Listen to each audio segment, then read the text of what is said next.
Halo teman-teman semuanya. Kali ini aku mau coba untuk ngejelasin tentang iOS development. Jadi beberapa bulan ini aku udah belajar tentang cara pengembangan aplikasi iOS. Nah, nggak ada salahnya kalau aku coba berbagi. Nah, jadi sebelumnya yang paling utama itu teman-teman harus memiliki device, atau tidak mesti device lah, kita anggap aja memiliki sistem operasi Mac. Jadi Mac OS namanya. Jadi teman-teman harus memiliki sistem operasi Mac OS untuk pengembangan itu. Nah, itu nggak bisa ditawar. Nah, itu bisa dengan cara teman-teman punya MacBook, punya iMac, atau teman-teman install Hackintosh di laptop atau PC teman-teman. Nah, itu ada caranya. Tergantung yang mana mau teman-teman pilih, itu bebas preferensi masing-masing. Tapi saya sarankan menggunakan MacBook karena itu cara termudah dan tidak ribet. Nah, paling untuk biaya saja yang agak lumayan ada harganya. Tapi itu sesuai dengan investasi yang akan kedepannya kita dapatkan lagi dari apa yang sudah kita pelajarin. Nah, di sini teman-teman perlu yang namanya itu ya, perlu yang namanya Xcode. Nah, kayak gini Xcode-nya. Ini masih kebuka, jadi saya quit dulu semuanya. Nah, Xcode ini bisa teman-teman dapatkan di App Store. Nah, App Store ini seperti ini. Ini eh, store-nya si Mac, si Apple. Jadi teman-teman ketik aja Xcode, nanti dapat yang terbaru. Atau kalau mau yang versi lama juga ada, tinggal cari di developer.apple.com tuh ada nanti. Nah, tinggal download aja, saya udah punya. Kalau gitu tinggal dibuka aja. Ini kurang lebih sama seperti Android Studio, cuman eksklusif untuk pengembangan di iOS sih. Saya mungkin akan sering lihat ke samping untuk ngecek apakah recordnya bener apa enggak ya. Nah, di sini ada, saya udah nyoba-nyoba beberapa kali bikinnya. Nah, ini ada contoh-contoh aplikasi yang udah pernah saya bikin. Nah, kalau kita mau bikin dari awal bisa ini ya, pilih create new project. Tapi kalau teman-teman mau main Swift-nya dulu, bisa pakai Playground. Jadi Playground itu ibaratnya kayak cuma mainan terminal doang lah kita, kayak kita mainan bahasa Pascal atau bahasa C++ gitu kan, ngeliat outputnya. Ini untuk clone project ya seperti biasa, cuman ini via GUI aja. Biasa kita kan git clone terus open projectnya. Nah, ini bisa langsung di sini kita buat aja yang baru, yaitu yang ini. Tinggal diklik. Nah, kalau udah diklik, banyak pilihan, tapi umumnya orang-orang milih yang single app view. Ini umum banget. Nah, kalau mau bikin game nanti dia pakai ada engine-nya lagi kayak Sprite Kit atau apa banyak. Nah, ini ada bikin aplikasi AR, atau misalnya teman-teman mau yang langsung ada tab barnya gitu, bisa langsung pakai yang ini. Tapi kita prefer pakai yang kosong, jadi kayak empty activity gitu lah ya kalau di dalam istilah Androidnya. Nah, ini pakai yang ini dulu. Kita buka. Nah, ini penting banget. Nah, jadi di sini kita kasih product name-nya, yaitu aplikasi kita. Misalnya saya mau bikin aplikasi yaitu namanya Learn iOS. Jadi sederhana aja ya. Nanti di sini ada timnya. Nah, kebetulan saya udah punya akunnya, jadi teman-teman harus enroll dulu akun Apple Developer akunnya. Nah, itu di situ teman-teman bisa punya akun yang bisa dipakai. Nah, itu nggak mesti yang bayar, yang gratis juga bisa. Cuman bedanya yang berbayar dan gratis itu, kalau yang berbayar harganya $99 atau 1 jutaan ya.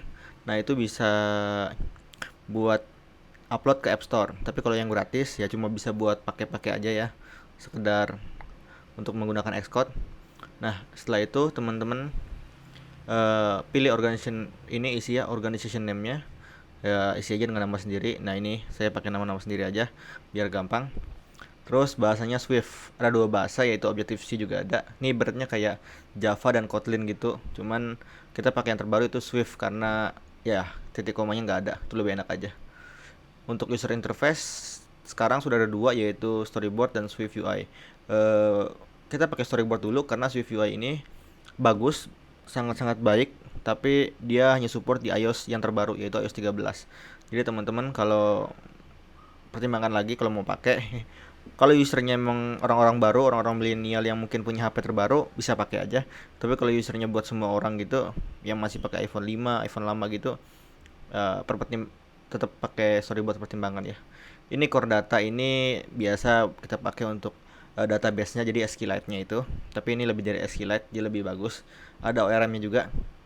Nah, ini unit test sama UI test bisa dicentang bisa enggak. Ini mungkin bisa nanti dipelajarin ketika kita udah paham dengan pemrogramannya, karena unit test dan UI test itu sesuatu yang akan membuat pusing lagi kalau kita belum paham cara ngodingnya. Langsung di next aja. Nah ini pilih aja, saya biasa selalu pilih di desktop biar gampang nyarinya. Nah kalau udah tinggal dibuka aja. Nah udah jadi kayak gini. Di sini kita bisa lihat ya, ada nama aplikasi dan lain-lain ya, umum. Tidak perlu terlalu pusing karena akan coba saya jelaskan satu persatu. Nah di sini ada project utamanya yaitu Learn iOS ya. Jadi di sini nanti kita bisa lihat general versinya, setiap mau update nanti naikin satu versi kalau ke App Store-nya gitu ya. Nah ini sign in-nya ini perlu teman-teman setup supaya bisa dijalankan di HP-nya. Nah ini dan lain-lain ini bisa dinantikan saja dulu, nggak perlu dipusingin. Nah yang paling penting itu ada beberapa kelas yang harus kita pahamin, yaitu beberapa file juga ya, kelas with. Nah yang pertama itu mungkin fdljet. Nah fdljet ini dan scene-dljet ini ibaratnya mungkin kelas pertama yang bakalan dijalanin. Nggak perlu pusing, nanti teman-teman bakalan tahu apa maksudnya. Yang penting di sini nanti kita bisa kasih kayak permission dan juga bisa ngasih misalnya mau ngecek user session dulu apa user cache-nya untuk ngecek dia udah login apa belum, nanti bisa di sini. Nah, terus ada view controller. Nah, jadi view controller ini berpasangan dengan kelas UI-nya. Biasanya orang-orang menggunakan storyboard. Nah, karena bawaannya juga storyboard, cuman ada beberapa kelompok yang memang bisa dibilang anti dengan yang namanya storyboard. Jadi mereka menggunakan full programmatically untuk membuat UI-nya. Itu nggak salah, sama sekali nggak salah. Bahkan itu untuk menghindari apa yang kekurangan dari storyboard ini. Nah, basically storyboard ini ya seperti ini. Jadi teman-teman bisa nambahin komponennya nanti, misalnya mau nambahin komponen label atau text view ya, mungkin bahasa itunya yang lebih familiar. Nah, ini label. Nah, labelnya kita ganti tulisannya menjadi misalnya hello world.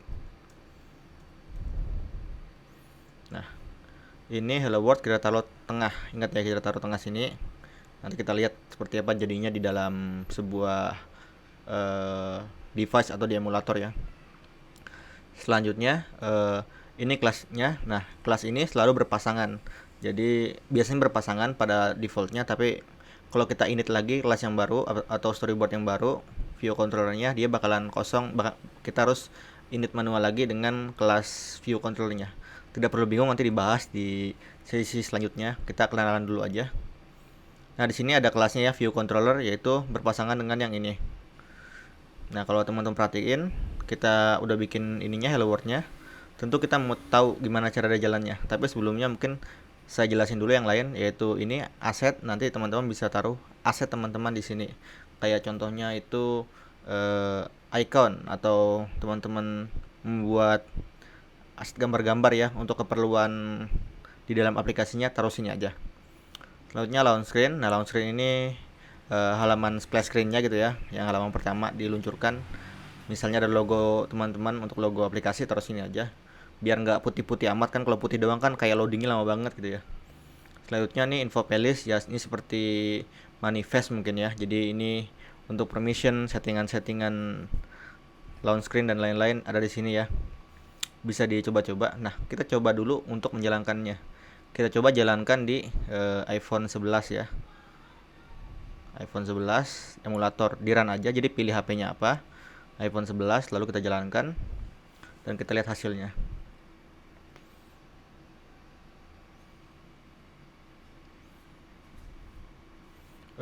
Harusnya ada HP-nya sih, mana ya? Oh ini. Nah, ini jalan ya. Ini kegedean, jadi kita kecilin aja.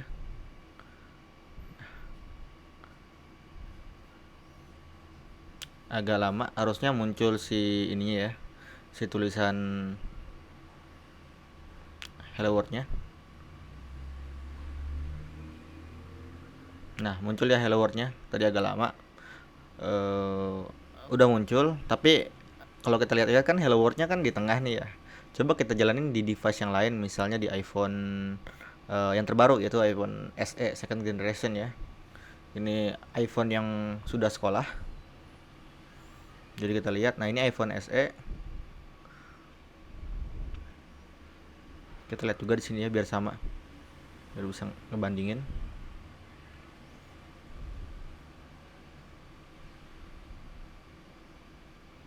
Ya agak delay. Oh ya.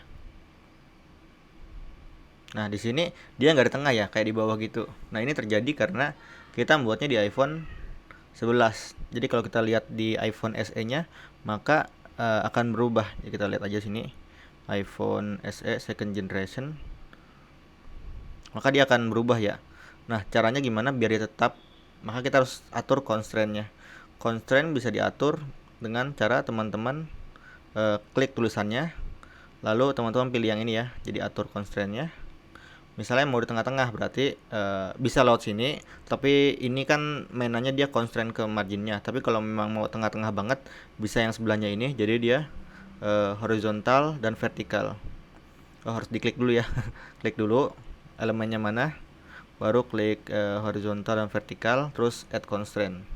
Ini harusnya di tengah juga, jadi dia di device manapun dia tetap di tengah, karena dia ngitungnya dari device-nya ya. Nah tengah ya, jadi kalau di sini tengah, di sini juga dia akan menjadi di tengah. Nah itu sedikit tentang constraint dan building layout. Nah kita bakalan bahas lagi nanti, akan banyak juga. Saya mau share-share tentang cara membuat list, cara membuat halaman-halamannya, cara best practice seperti apa. Saya juga masih belajar, tapi nggak ada salahnya kalau saya banyak share tentang iOS ke depannya.